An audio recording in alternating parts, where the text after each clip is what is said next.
Hello, my name is Jonathan, and this is my cyber chat on multi-factor authentication fatigue and how it was used on Uber in 2022 to conduct a major security breach.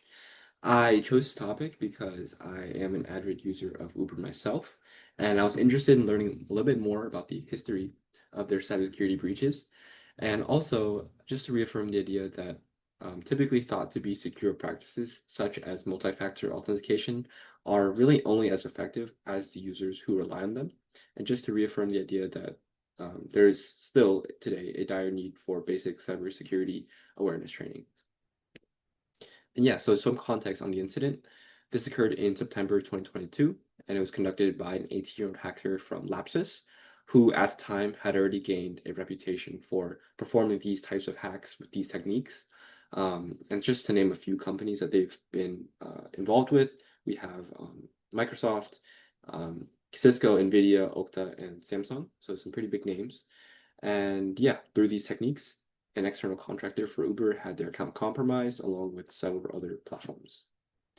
And so how do these attacks actually work? It's a five-step process. First, an attacker will get the credentials of a user, typically by purchasing them from the black market. And once they have those credentials, they will then spam the victim or spam the credential login attempts.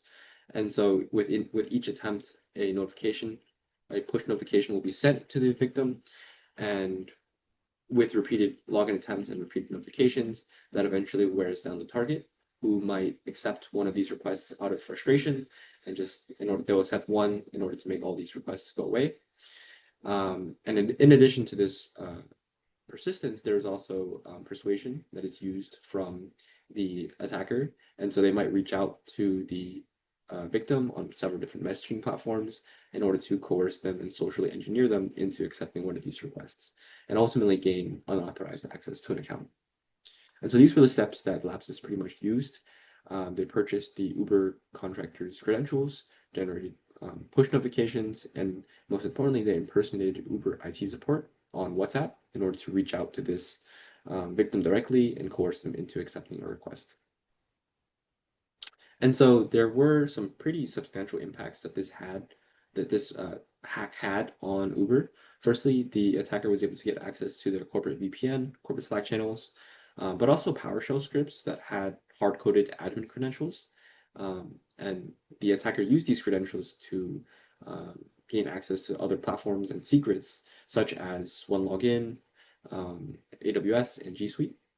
But the most important impact that this hack had on Uber was they had the attacker had gained access to private bug reports that had unresolved software issues within Uber's platform.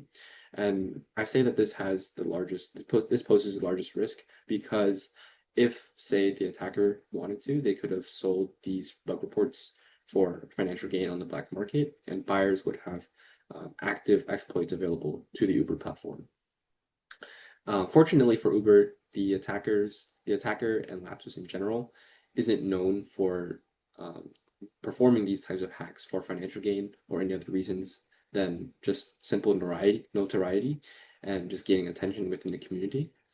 But yeah, the impacts were very clear for this hack. And so this was just one of the Slack screenshots that was posted by the attacker on Twitter following the attack, just announcing their breach. But yeah, there were a handful of cybersecurity lessons that could have been learned from this hack.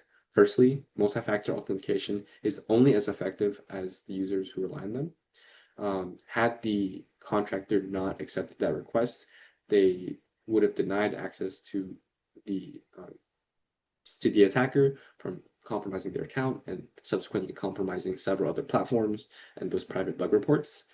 Secondly, social engineering remains to be an effective technique. Phishing awareness is pretty much a skill that every employee should be trained with.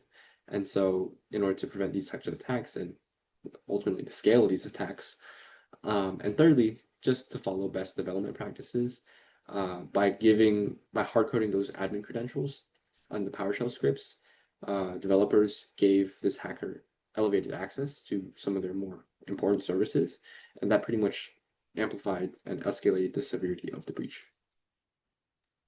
And so, yeah, these were we're excited, and thank you for listening. If you have any questions, or comments about this presentation, please feel free to reach out on Piazza or at my Gmail here.